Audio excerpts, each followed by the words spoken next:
po sa atin ni Sister Ni that we are better together. Second Sunday, we need each other. Binahagi po sa atin ni Pastora Nina. Third Sunday, hindi lang tayo better together, hindi lang po natin kailangan ng bawat isa, we are stronger together. Na ibinahagi naman po sa atin ni Pastor Norden. At last Sunday po, we fight sin better together. At this Sunday po, ang ating pong huling preaching for this month of June ay pinamagatampong we grow in Christ better together. Pakisabi mo sa katabi mo, we grow in Christ better together. So dapat po, sama-sama po tayong lumalago, wala pong maiiwan. Amen? Meron po akong gusto ipakitang picture po sa inyo. Ano pong napansin ninyo sa picture? Ano yan? Puno. Ano po ang napapansin ninyo sa picture? Sabi kahapon sa nasugbu, ano daw? Hiwa-hiwalay daw. Kayo po, ano po napapansin ninyo? Ano po? Sige. Merong mataas, merong mababa. Pansinin niyo yung nasa pinakadulo, kanan. Actually, kanina umaga, doon ko lang siya napansin eh. Sabi ni Brother Nelson, meron daw tuyot na doon sa kanan. Next picture. Ano naman po ang napansin ninyo? Ano po? Malago, na? Sama-sama. Sama-samang lumalago. Pag kinompare po natin,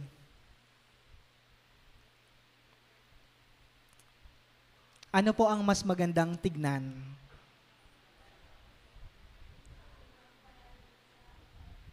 Yung sama-samang lumalago. Tama po? And that leads me to my topic for today. Ang sabi po ni Rick Warren, kilala niyo po si Rick Warren? Si Rick Warren po ay famous author ng mga Christian books na kung saan talagang marami po tayong matututunan. At isa po sa mga kanyang isinulat ay yung purpose-driven life. Ang sabi po niya, we are created for community, fashion for fellowship, and form for a family. And none of us can fulfill God's purposes by ourselves. Tayo daw po ay nilikha para isang komunidad, ginawa para sa pagsasama-sama at nabuo bilang isang pamilya. At wala pong sino man sa atin ang makakatupad sa layunin ng Diyos ng nag-iisa. Amen? Kaya, we are better together. Kaya po, we need each other.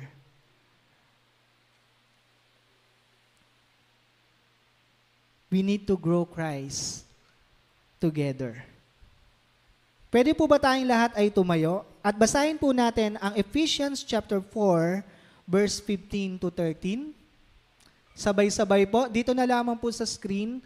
Ito po ay hango sa Pinoy version ng Bible, kaya napakaganda po. Sabay-sabay po at the count of 3 hanggang 1, 2, 3, hanggang maging united tayo sa faith at pagkakakilala sa anak ng Diyos, hanggang sa mag-mature at maging perfect kagaya ni Christ. 14, so hindi na tayo magiging parang mga bata na madaling matangay ng hangin ng kung ano-anong teaching at ng mga taong manloloko gamit ang mga gimmick na inimbento nila. Verse 15, instead, ang pagmamahal ang magtutulak sa atin sa pagsasabi ng totoo para mas lumago pa tayo sa lahat ng aspeto at maging kagaya tayo ni Christ, siya ang head natin. Manalangin po tayo. Salamat po, O Diyos, sa pagkabasa ng iyong mga salita, Panginoon. Sa oras na ito, hayaan mo, Panginoon, na patuloy mo pong buksan ang aming mga puso, ang aming isipan sa pagtanggap ng iyong mga salitang ito, Panginoon, Lord God.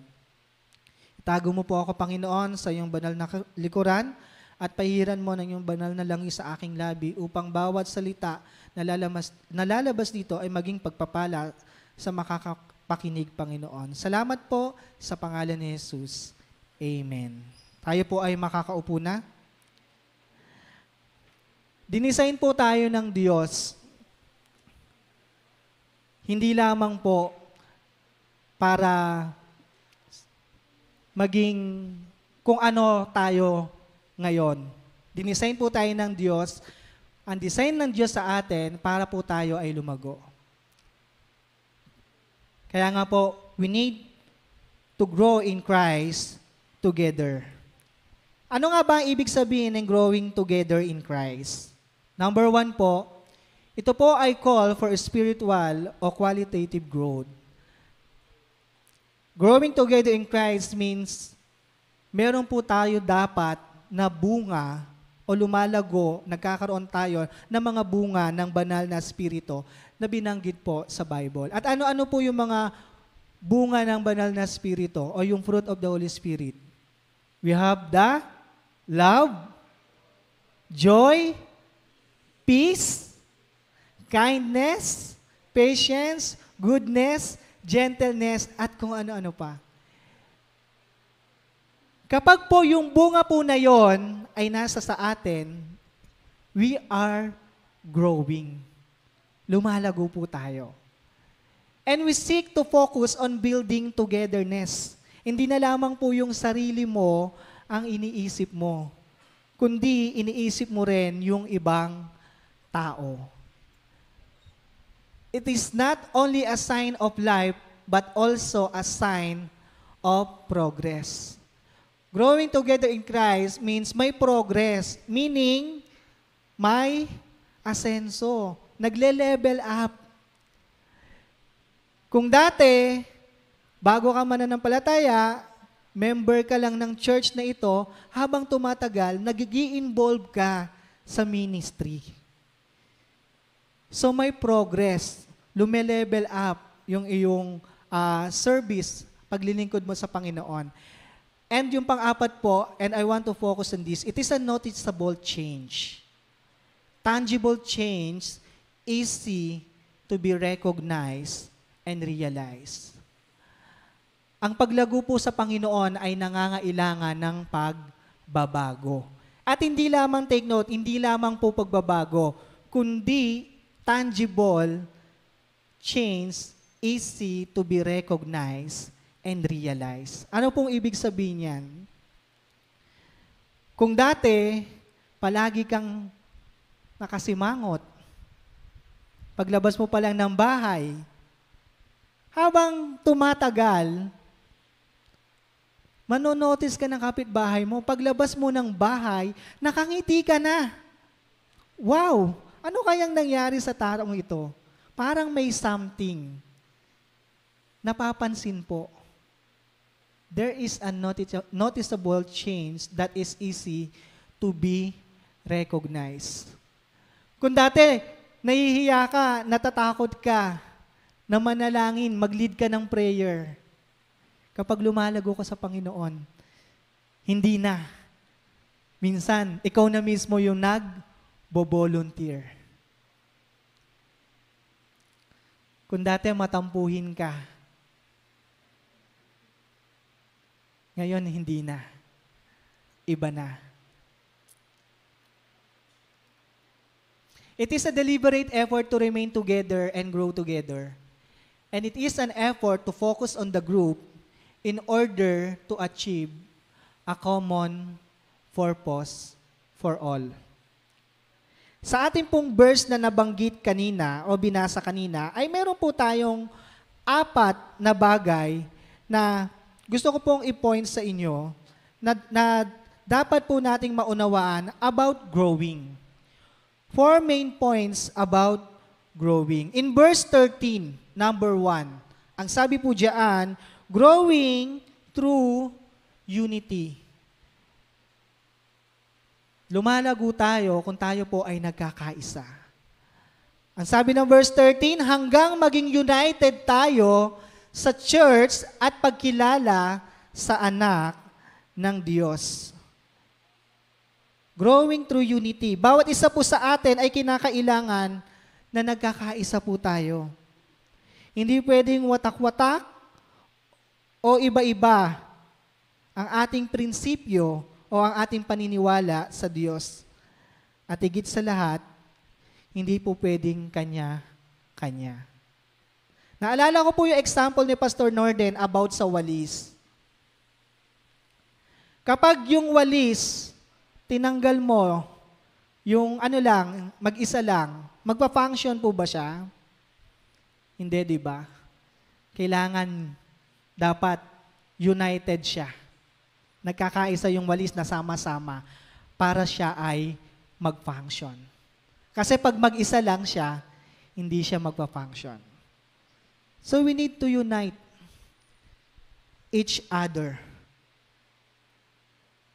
Second, growing together through maturity. Verse 13b, hanggang sa mag-mature tayo at maging perfect kagaya ni Kristo. Ang paglago sa Panginoon ay nangangailangan po ng maturity. Nagmamatured ka. Hindi na tayo kagaya ng bata, sabi ng verse 14, na madaling matangay ng hangin ng kung ano-anong teachings at ng mga taong manloloko gamit ang mga gimmick na inimbento nila. Pakitanong mo nga sa katabi mo, matured ka na ba? Paano mo ba masasabi kung ang isang Kristiyano ay matured na sa kanyang pananampalataya sa Panginoon? Bigyan ko po kayo ng example. Nagkukwentuhan kayo. And then, there is someone na may nabanggit patungkol dun sa isa mong kapatid na sa tingin mo ay hindi tama. So kung matured ka na,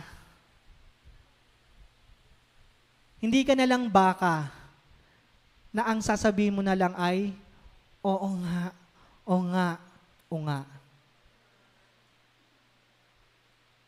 Mag-iisip ka na ngayon kung tama ba o mali ang sinasabi ng taong ito. Hindi ka na kagaya ng bata na madaling mauto. Sino po dito may mga anak? Di ba po nung tayo po ay bata, o papalagay mo na lang, nung bata ka pa, di ba palagi may sinasabi sa atin yung mga magulang natin? O matulog ka ng umaga, matulog ka ng tanghali, kasi pag hindi ka natulog, hindi ka na lalaki. Kumain ka ng gulay, kasi pag hindi ka kumain ng gulay, ang dami mga sinasabi sa atin nung bata tayo.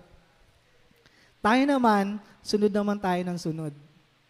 Pero as we grow on, kagaya po ng isang bata, hindi na lamang po gatas ang iniinom natin, kundi kumakain na po tayo ng karne. Maturity.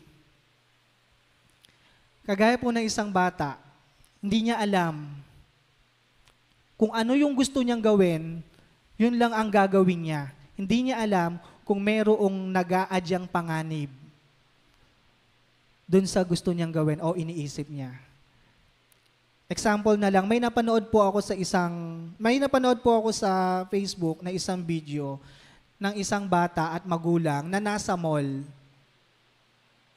So dahil yung bata, gusto niyang abutin yung escalator. Hindi niya alam bata pa siya Naglalaro siya. Inabot niya. Pag abot po niya, natangay po siya. no escalator pababa.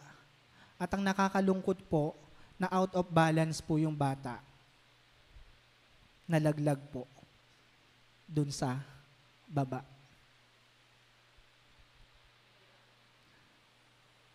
Wag po nating hayaan ng ating pong paglago o ating pananampalataya ay katulad ng isang bata na hindi alam kung anong kanyang gagawin, kung makakabuti ba ito sa kanya o makakasama. Sabi po ng verse 14,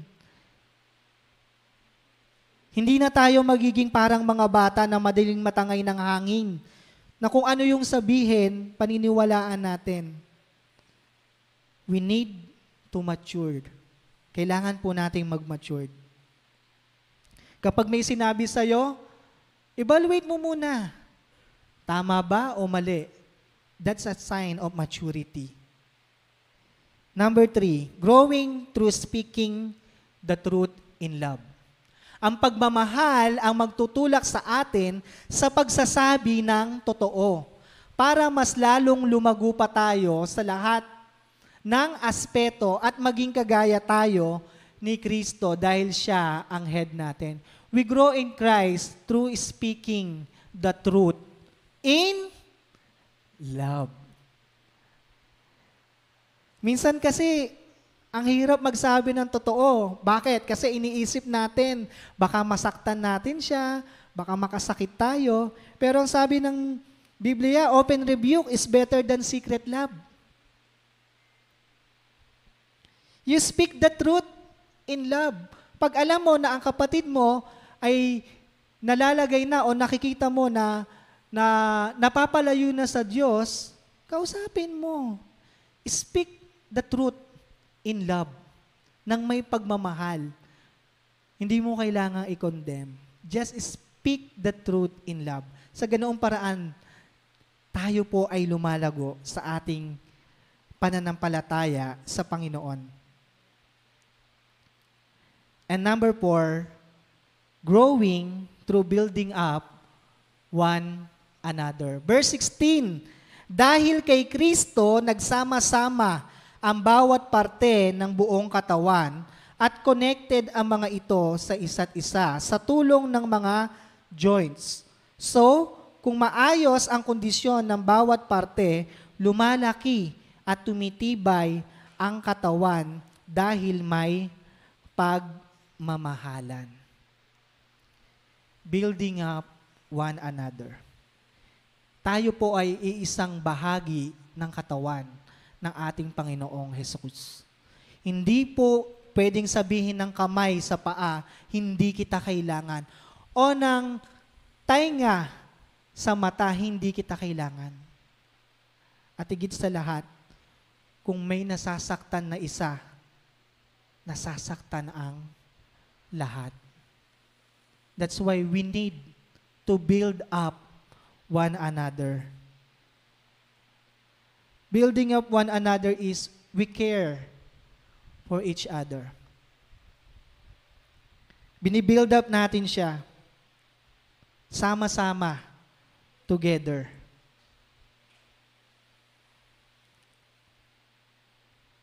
Now, how do we grow in Christ together? Meron po akong 7 gustong ibahagi po sa inyo kung paano po tayo ay sama-sama na lalago sa ating pong Panginoon. Number 1, by being or setting a good example to each other. Ang sabi po ng Philippians 3:17, mga kapatid, gayahin ninyo ako at tingnan ninyo yung mga taong sumusunod sa example na pinakita namin sa inyo. Gayahin ninyo ako. We all need a model to help us to become matured. We need people to help us to grow. Kaya nga po yung natin, di ba? Team natin, better together. Hindi pwedeng mag-isa ka lang. We need someone, you need somebody that will help you para ikaw ay lumago sa iyong pananampalataya sa ating Panginoon. We need people to help us to grow. Christ-like character is built through relationship. Pag meron tayong mga tao na tinitignan na example, nagkakaroon o nabibuild yung ating relationship sa bawat isa. At pag nabuild yung relationship na yan, we are growing. Napakarami pong bagay na nais po ng Diyos na matutunan po natin. Pero hindi po natin yan matututunan ng nag-iisa. Kaya sabihin mo sa katabi mo, hindi ka nag-iisa.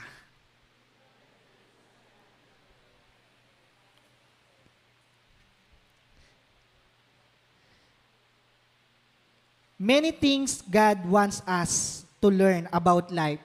Napakarami po niyang gustong ituro sa atin, sa ating buhay.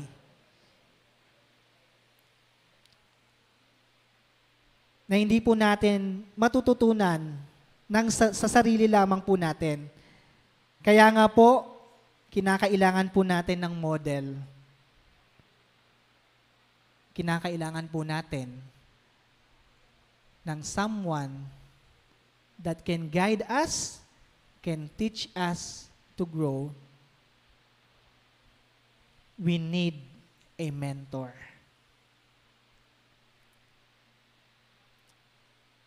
A mentor is people who followed Christ longer than we have and are able to share their life lesson. Ang tanong, who are your models for following Christ? Or do you have a mentor na maituturing mo?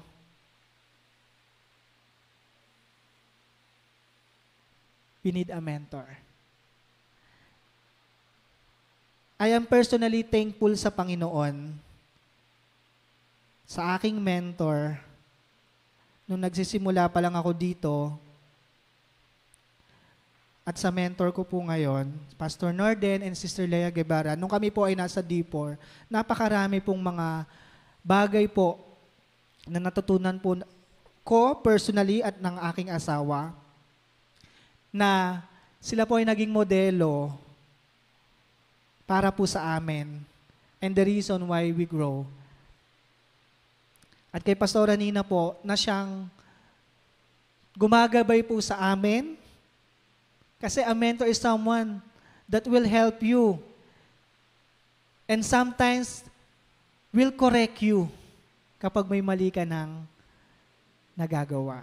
Kaya salamat po sa Panginoon. Ang tanong, sino ang mentor mo? Alam niyo po, sa family, pwede niyo po maging mentor, yung mga kabataan, yung mga magulang niyo. Sa D-group, pwede niyo po maging mentor, yun yung mga D-group leader. Natutulong po sa inyo to grow at ma-experience yung mga bagay na na-experience din po nila. Somebody that can help you kapag feeling mo, ang dami mong problema, pag feeling mo, hopeless ka na, worthless ka na, kailangan mo ng mentor. Kailangan mo ng tao na tutulong sa'yo to grow. Setting an example. Number 2, how we will grow? By encouraging each other. Ang sabi ng 1 Thessalonians 5 verse 11, kaya i-encourage ninyo ang isa't isa at magtulungan kayo gaya ng ginagawa mo ngayon. We have the power to kill or give life. Sabi ng Proverbs 18:21, ang mga salita pwedeng pumatay or magbigay buhay. Pananagutan mo ang bawat salitang sinasabi mo. If we look on sa mundo po natin na kinabibilangan po natin ngayon, napakarami po mga negative. Negative things, negative issue, at kung ano-ano pa. Na kung saan, pwede tayong ma-discourage. Kaya nga po, tinuturo po sa atin na we need to encourage each other. Many of the messages we hear from the world are the killing kind. Naalala ko po nung bata po ako, I grew up in a family na wala pong kinalakihang tatay. Kaya po parang yung pakiramdam ko sa sarili ko, hopeless ako. Yan kasi yung mga naririnig sa akin. Naririnig ko sa mga kalaro ko. And maybe narinig nyo na rin po ito, may mga taong nagsasabi sa inyo o nagsabi sa inyo that you are not smart. Wala kang patutunguhan. Ganyan ka na lang. Mga words na, you're not good. You're hopeless. At kung ano-ano pa. Pag ganun po yung naririnig mo, may encourage ka ba o madi-discourage? Di ba? Nakaka-discourage po, no? Pero alam nyo po, we can become the voice of God, God's grace, in our world today. O wag na sa mundo, dito na lang po sa atin, sa church. By helping and encouraging them with our words. Kaya dapat maging maingat po tayo sa mga sinasabi po natin. Kung yung bang salitang lalabas sa bibig natin ay makakapag-encourage o makakapag-discourage sa makakarinig nito. Paano po tayo makakapag-encourage sa kapatid natin, sa kapwa natin? Minsan po, dumaraan po tayo sa mga challenges, sa mga problema sa ating pong buhay. O kung meron ka isang kapatiran, ang tagal mo hindi nakikita sa church,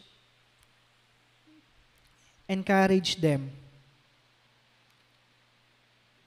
Minsan nga na-experience nyo po ba to? Ang bigat ng problema mo, pero dumating ka sa church, and there's someone, tinapik ka lang. Maya-maya niyakap ka. Tapos umiiyak ka na. Wala pa siyang sinasabi. Di ba nakaka-encourage po?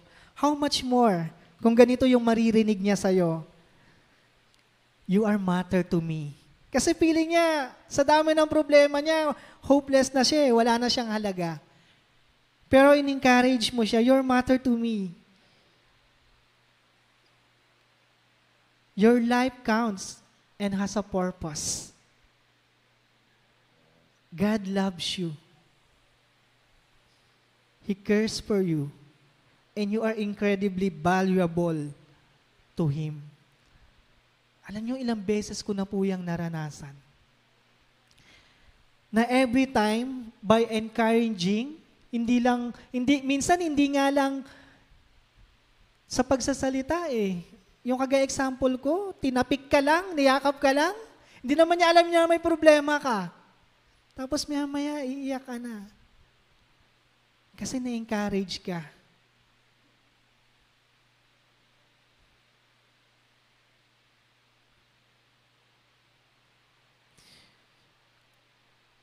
Mag-effort po tayong gawin ang mga bagay na nagbibigay ng kapayapaan at nakaka-encourage sa isa't isa. Ang sabi po yan ng Romans 14, verse 19. Third, mabilis lang po, by teaching each other. How we will grow? By teaching each other, Colossians 3:16. Sana mapuno ang buhay ninyo ng salita ni Christ. Turuan at sabihan ninyo ang isa't isa ng may buong karunungan. We are all teachers of the faith. The Bible sees us as a teachers and encourages us to teach one another. Ang sabi po yan ng Romans 15:14. Mga kapatid, sure ako na talagang mabuti kayo at matalino at kaya ninyong turuan ang isa't isa.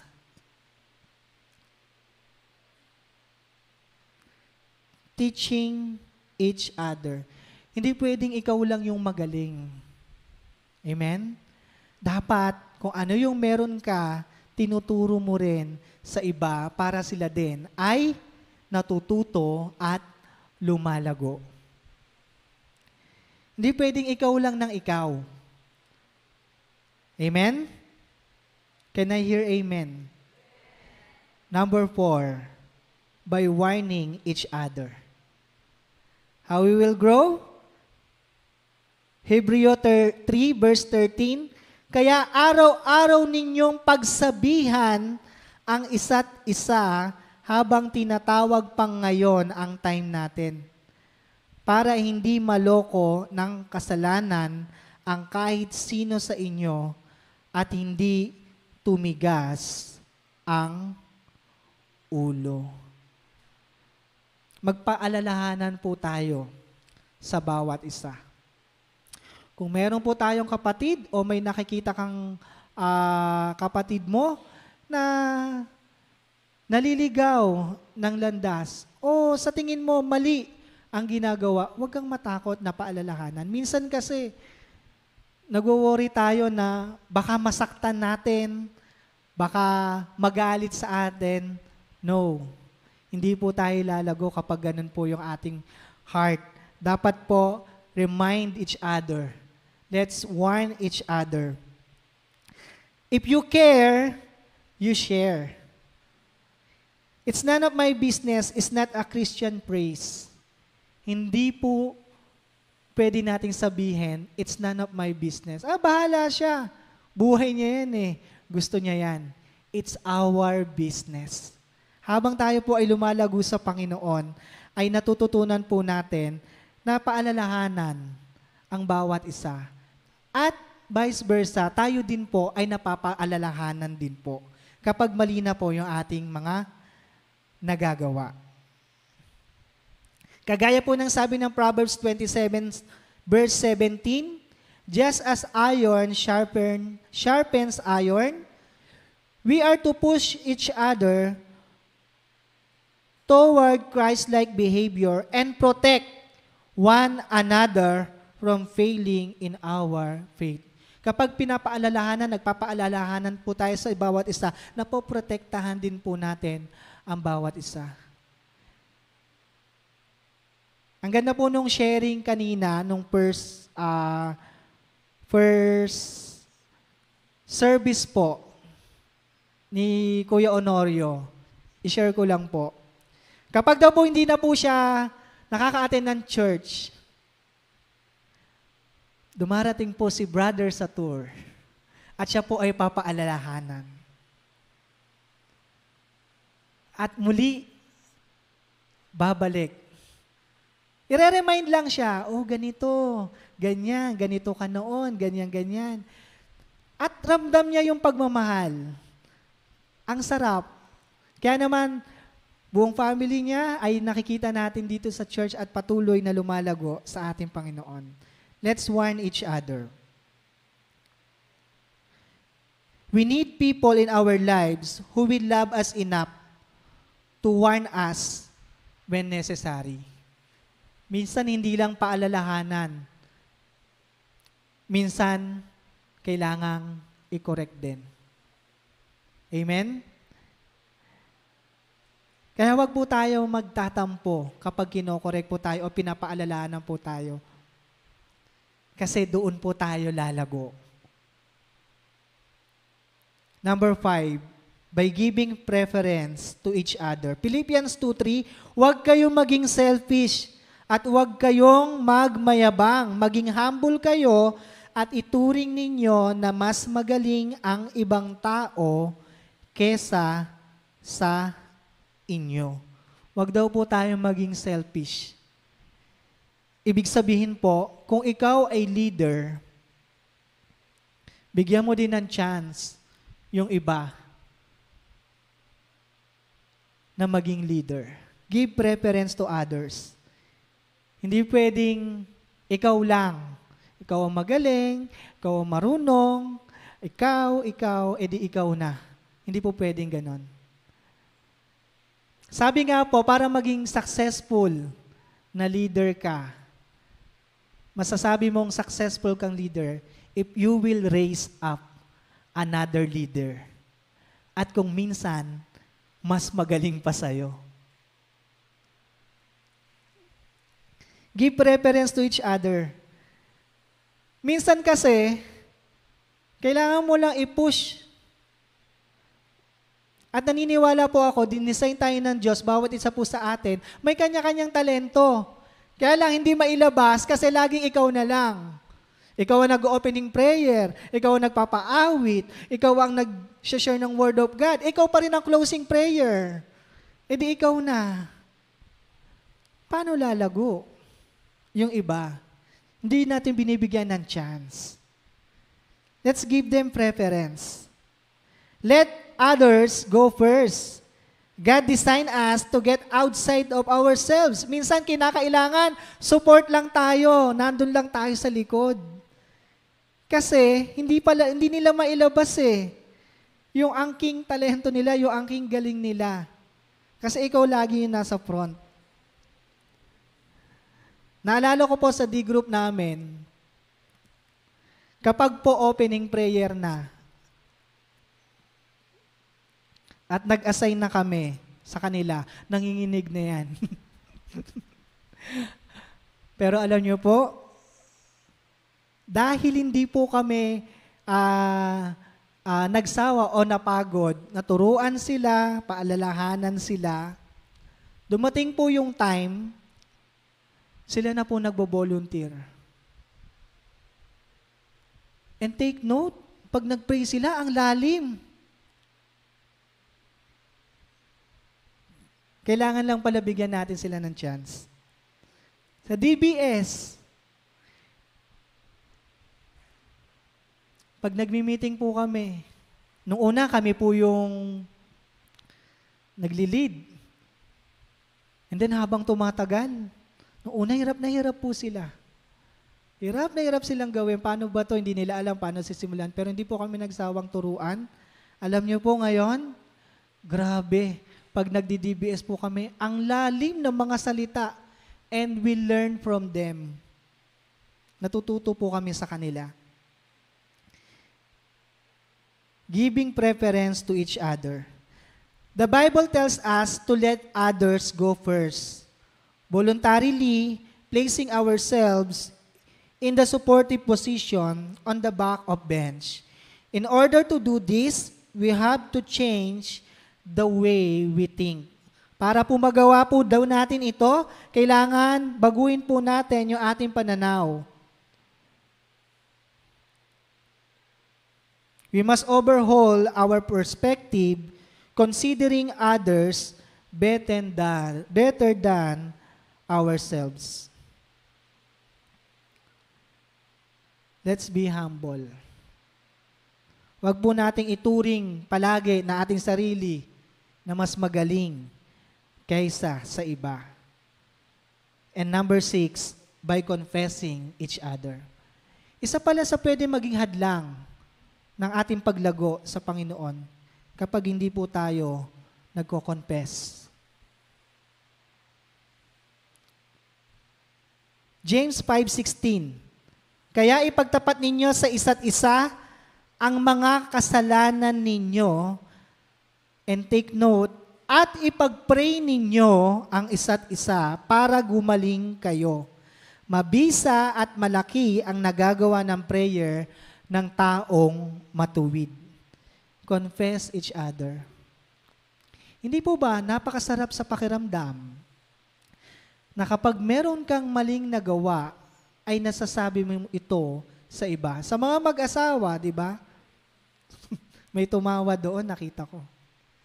Pag nagkamali ka, pag hindi mo sinabi, binigyan ka ng budget, meron kang binili, wala sa budget, sinikreto mo lang. Di ba ang bigat-bigat? Ang bigat-bigat sa loob. Pero nung sinabi mo, dinoble yung budget. Kasi kulang pala.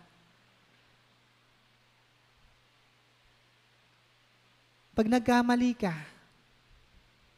pag nagkasala ka sa Panginoon, ang bigat kapag hindi ka nagko-confess.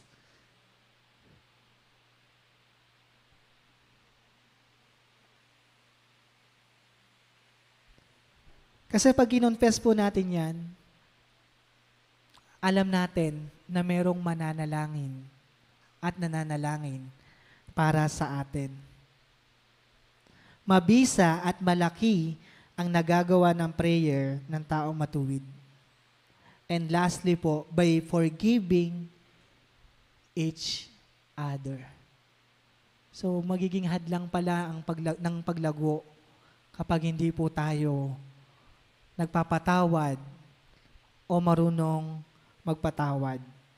Ephesians 4:32, instead, maging mabait kayo, maawain, at patawarin ninyo ang isa't isa gaya ng pagpapatawad sa inyo ng Diyos dahil kay Christ. Sino po dito ang nasaktan na? Yung iba hindi pa nasaktan? Saktan yan mamaya. Marami po sa atin dito ang nasaktan na. Marami rin naman sa atin ang nakasakit. Forgiving each other.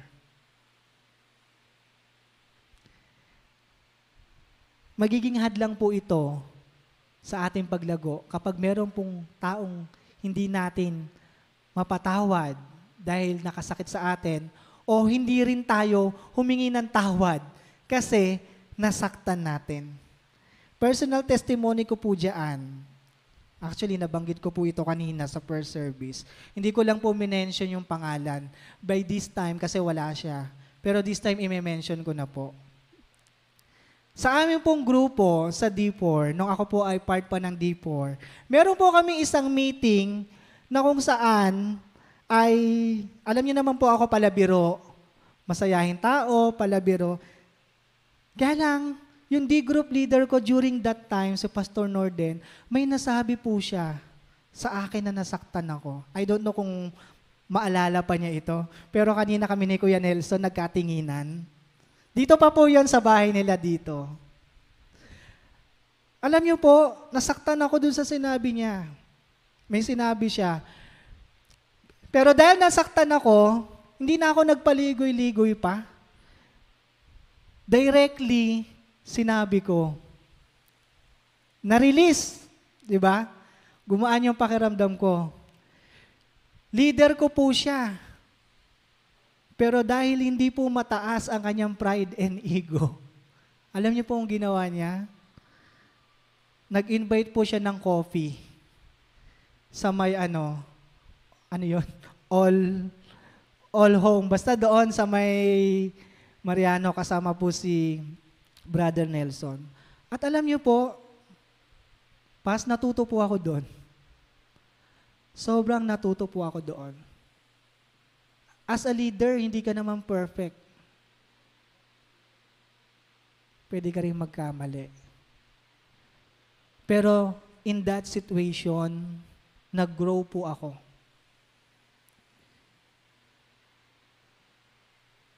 Forgiving each other. Nasaktan ka, sinaktan ka, nakasakit ka, magpatawad ka. Ang tanong, madali bang magpatawad? Hindi, no? Sabi nga lalo na pag hindi naman ikaw yung may kasalanan. Pero alam niyo po, natutunan ko po diyan, kapag inisip ninyo kung paano tayo pinatawad ng Diyos sa ating makasalanan. Kung paano niya tayo binago at nilinis. Madali nating matututunan ang magpatawad.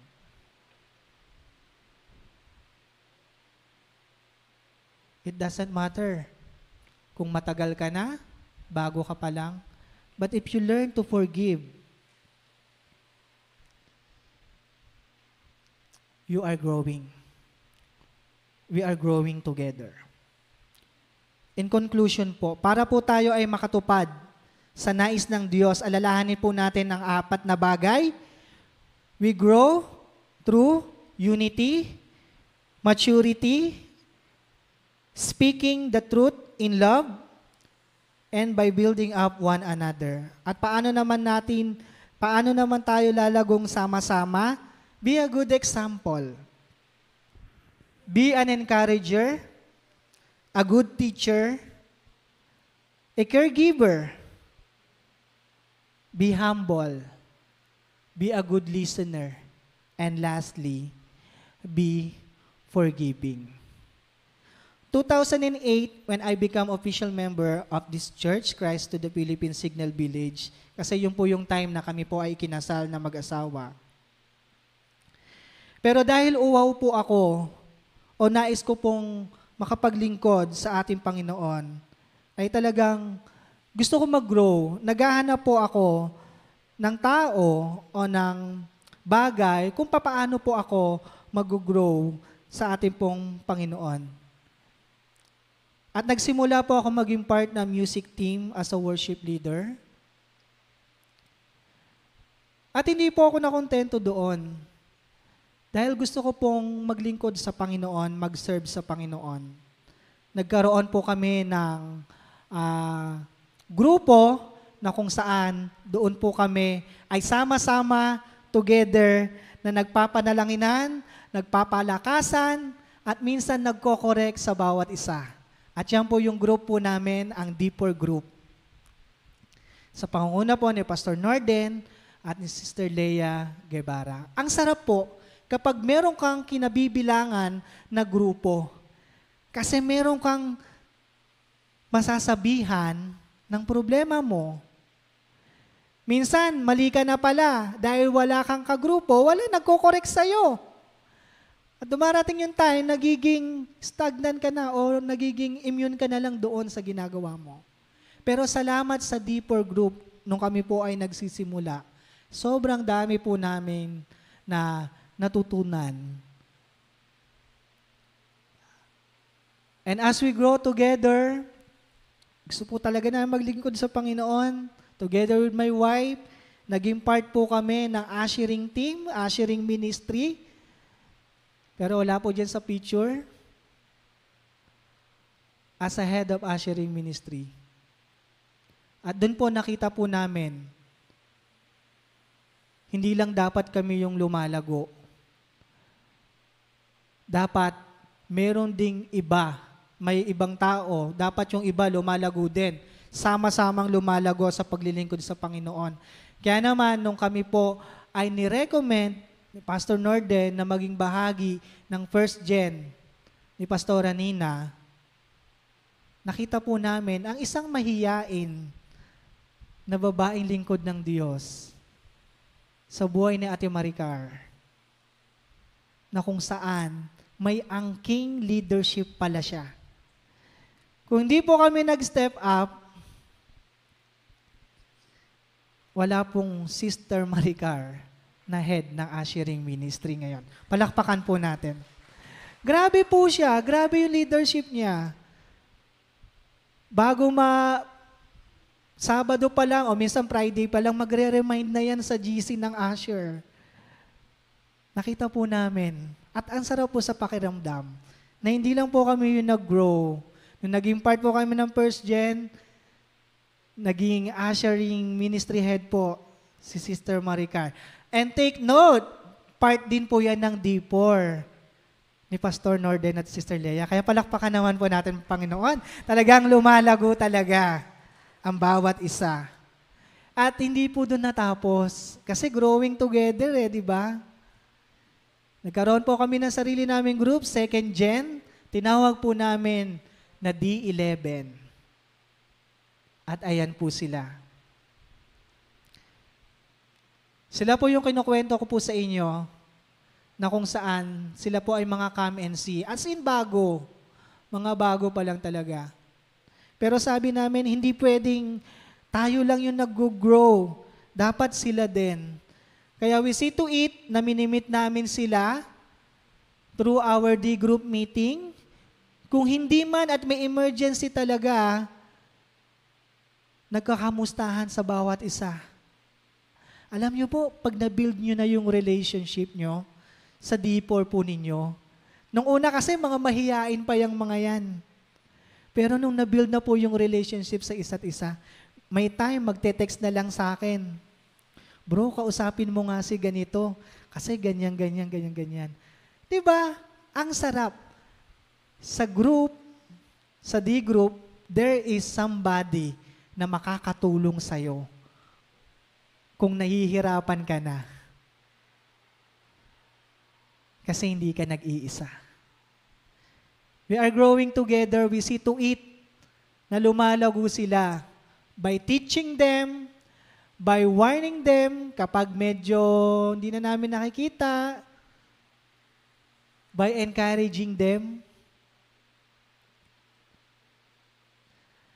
by giving preference sa kanila. Ngayon po, nakakatuwa, may isa po dyan, naging lecturer na po na ating Encounter God Retreat. Palakpakan po natin ang Panginoon. Napakabuti po ng Panginoon. And to give you a testimony, na mas malalim na testimony about sa mga taong ito, panoorin po natin ang video po na ito. Good morning po sa ating lahat. Ako po si Joven at kasama ko po ang aking asawa na si Sherry. Nagpapasalamat po kami mag-asawa at buong pamilya na nakarating kami sa church na ito. Kabilang sa D11 family sa pangunguna ni Brother Jay at Sister Grace. Malaki po ang naitulong sa amin ng D-Group. Mula sa dating buhay na puno ng problema, stressful, at ako po personally sobrang anxious ko na tao at masyado yung nakaapekto sa pang-araw-araw na buhay ng pamilya namin. Pero unti-unti binabago ng Diyos ang buhay ng pamilya namin. Hindi nawawala ang mga problema, pero with Jesus in our life, mas masarap harapin ang mga pagsubok dahil alam namin kasama namin siya. Sa palagyan namin pagdalo sa church at D-group meetings, nakilala namin ang isa't isa. Madami pong benefit ang pagkakaroon namin ng D-group, kagaya ng natutulungan kami na mag-aral ng salita ng Diyos at mas lumalim ang relasyon namin sa Kanya. Dito din po kami natutong magsalita sa harap ng marami at naging kabahagi ng nakaraang God Retreat bilang isang lecturer. Lagi kaming pinapaalalahanan na huwag tumigil mag-aral ng salita ng Diyos, huwag sumuko sa mga struggle sa buhay, at palaging magdasal lang at manampalataya sa Diyos. Dahil hinahayaan lang naman ng Diyos na magkaroon tayo ng mga problema para mas palakasin tayo at hindi para wasakin tayo. Madami kaming napuntahan na nakatulong din sa aming pananampalataya, gaya ng worship conference. Masaya po ang may ka-D-group at kasamang lumago. Kaya naman, huwag nang hayaan na ikaw ay mag-isa. Tara na, sama-sama tayong lumago at mag-serve sa isa't isa. God bless, God bless po. po. Amen. We are better together. Kapag po tayo ay sama-sama, sama-sama po tayong lalago sa ating pong paglilingkod, pananampalataya sa ating pong Panginoon. Mamaya po, bago po tawagin si Pastor Norden, ay magkaroon po tayo ng discussion at pwede po natin pag-usapan ito. Mag-group po kayo. Tinitignan ko kasi kung paano kayo i-group. Kanina kasi by men, women, and youth. So ito po yung pwede po ninyong pag-usapan. Pwede po kayong pumili lang dyan ng isa o dalawa o pwede rin naman lahat yan. Sino ang iyong modelo at tagapayo? Papaano ka makakapaglingkod sa Diyos? At magbigay ng mga pagkakataon na nakatulong sa iyo ang iba, lalo na ang kasama mo sa D-group.